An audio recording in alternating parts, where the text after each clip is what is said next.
It's 3 a.m. and you're lying awake doing mental math. If your car breaks down this month, if you get sick and miss a week of work, if your company decides to downsize, the whole thing collapses. You work hard, you show up, you do everything right, but deep down you know, one bad month and you're in serious trouble. Here's what nobody tells you. Working hard doesn't make you rich. Owning things does. And by the end of this video, I'll show you the exact 5 reasons why, plus the shift that changes everything. My name is Evan, and I spend way too much time thinking about money, human psychology, and why some people build real wealth while others stay trapped trading time for dollars no matter how hard they work. If you're ready to understand what actually creates financial freedom, make sure to hit that subscribe button and give this video a thumbs up if it helps you see money differently. Think about it like fitness. You can spend hours on a treadmill burning calories, that's fine. But if you want to actually transform your body, you need to build muscle, assets that burn calories even when you're sleeping. Money works the same way. Your job is a treadmill, assets are the muscle, and most people never make the switch. Let me show you what I mean with 2 people. Rich Richard makes $70,000 a year. 5 years ago, he bought a small rental property that cash flows $800 a month. He saved that money and bought another, then another. Now he's got 3 properties clearing $1,800 a month, $21,600 a year on top of his salary. Those properties have gone up in value by about $100,000. The tenants are paying down his mortgages. Rich Richard's net worth is over $400,000. If he lost his job tomorrow, he'd be fine. That passive income covers his basics. He has time, options, freedom. Now, meet poor Peter. Peter makes $80,000, $10,000 more than Richard. He got promoted twice. He maxes out his retirement account. He's doing everything right, but Peter spends $2,300 on rent and $400 on a car payment. Between student loans and lifestyle expenses, he never saves enough for a down payment. He keeps telling himself once he gets his next raise, he'll start investing.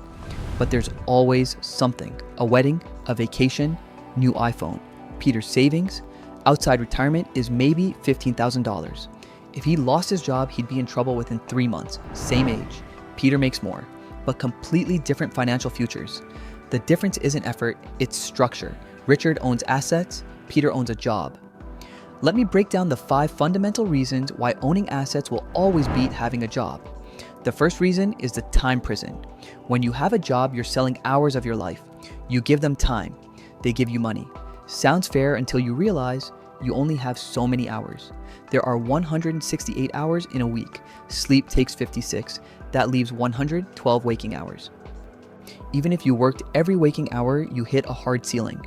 This is why doctors making $300 an hour can still struggle to become truly wealthy. There's only so many hours you can bill. Assets don't have this problem. A rental property generates income 24/7, while you're sleeping, while you're at your kid's soccer game. A stock you own doesn't clock out at 5 p.m. That company is doing business around the world. You've broken the time for money equation. Here's a concrete example. To make an extra $10,000 at $70,000 a year, about $34 an hour, you'd need roughly 290 more hours, 7 full weeks of overtime. But a rental property cash flowing $800 a month delivers $9,600 a year and requires maybe 10 hours annually to manage. One path needs 300 hours. The other needs 10. That's a completely different game. The second reason is leverage. When you have a job, you can't use leverage. You can't walk into a bank and say, loan me $50,000 so I can work more hours. They'd laugh at you. But when you buy assets, leverage is built in. You put down $40,000. The bank lends you $160,000. You control a $200,000 asset with $40,000 of your money. If that property goes up 10%, it's worth $220,000. You made $20,000 on your $40,000 investment. That's a 50% return on a 10% increase. That's leverage, using other people's money to amplify returns. The bank cares about the asset, not how many hours you work. They'll lend you money to buy properties, to buy businesses, but they won't lend you money to earn more at your job because your job isn't an asset. The richest people use massive leverage. Real estate developers don't pay cash for buildings. They use leverage to control far more than they could afford. $1 of your money controls $10 of assets, or 20. You can't do that with a job, ever. The third reason is taxes. When you work a job, you pay taxes before you see the money. 30%, maybe more. You get what's left. But when you own assets, the rules change. That rental property clearing $1,800 a month, that's not actually taxable because you get to deduct depreciation. The IRS lets you deduct a portion of the building's value every year, even though it's probably going up in value. You might have $1,800 coming in, but after depreciation, your taxable income is zero. You're making real money, but paying little to no taxes, legally. With stocks, you don't pay taxes until you sell. The asset can grow for decades, no taxes. When you do sell, you pay capital gains, which is lower than income tax, 15 or 20% instead of 30 or 40. But here's the real part. If you never sell, if you just borrow against your stocks, you might never pay taxes on that growth. This is what wealthy people do. They borrow against assets. Loans aren't taxable. Meanwhile, the person working a job gets taxed on every paycheck. Same economic activity, completely different tax treatment. The system is designed to reward ownership. The fourth reason is the inflation shield. Inflation eats away at your paycheck. You get a 3% raise, but if inflation is 4%, you got a pay cut.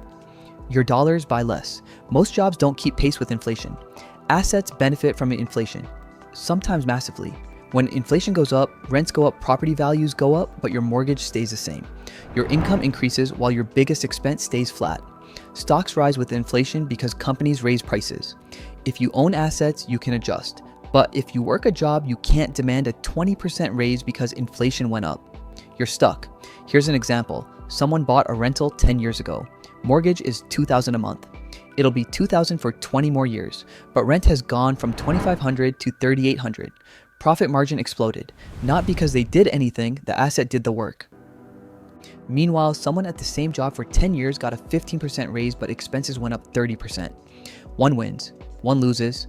The difference isn't effort, it's structure. The fifth reason is the exit strategy. When you work a job, your exit is save enough to live off when you quit. The rule, you need 25 times your annual expenses. Spend $40,000 a year, you need $1 million saved. Most people never get there. But when you own assets, your exit is different. You can sell the asset. That property you bought for $200,000 20 years ago is worth $500,000 now. Or don't sell it. Pass it to your kids. They keep collecting rent. The wealth transfers. A business making $100,000 in profit might sell for $300,000 or more. A job has zero resale value. You can't sell your job. You can't pass it to your children. The day you stop showing up, income stops permanently. Assets persist. They create generational wealth. This is how wealthy families stay wealthy. They teach their kids to own things. Here's what nobody admits. The system is designed to keep you as an employee. From age 5, you're fed a narrative. Go to school, get good grades, get into college, get a good job. Notice what's missing. Ownership, building assets, creating income independent of labor. But here's what that means. You're being trained to make someone else rich. You generate $100,000 in value. The company pays you $60,000. That $40,000 difference is profit for the owner. You're creating wealth. You're just not keeping it. Jobs aren't bad. They provide stability. They teach skills. They're crucial for wealth building. But jobs aren't the destination. They're the vehicle. The end is ownership, always. Here's the path. Use your job to save capital. Use that capital to buy your first asset. Use that asset's returns to buy more assets. Keep going until assets generate enough to make the job optional. Maybe that takes 5 years, maybe 15. But the difference is you could quit. You have options, freedom. And that freedom comes from ownership, not a bigger paycheck. Your job is a money printer. Every 2 weeks it prints money. That's valuable, but most people spend that money on things that don't print more money. Cars that depreciate, clothes that wear out. If 100% goes to consumption, you're stuck forever. People who build wealth use their job to buy other money printers. A rental property is a money printer. A dividend stock is a money printer. A small business is a money printer, and money printers can buy more money printers. That first rental's cash flow helps you buy a second. The second helps you buy a third. Pretty soon you have a factory of money printers and your job becomes optional. This is the shift from consumer to owner, from time trader to asset builder. The question isn't whether you should quit your job tomorrow. The question is whether you'll start seeing your paycheck as a tool instead of a destination. Whether you'll ask not just how much do I make, but how much do I own? Because wealthy people don't work for money, they own things that make money. And there's nothing stopping you from doing the same thing starting today with whatever you've got right now.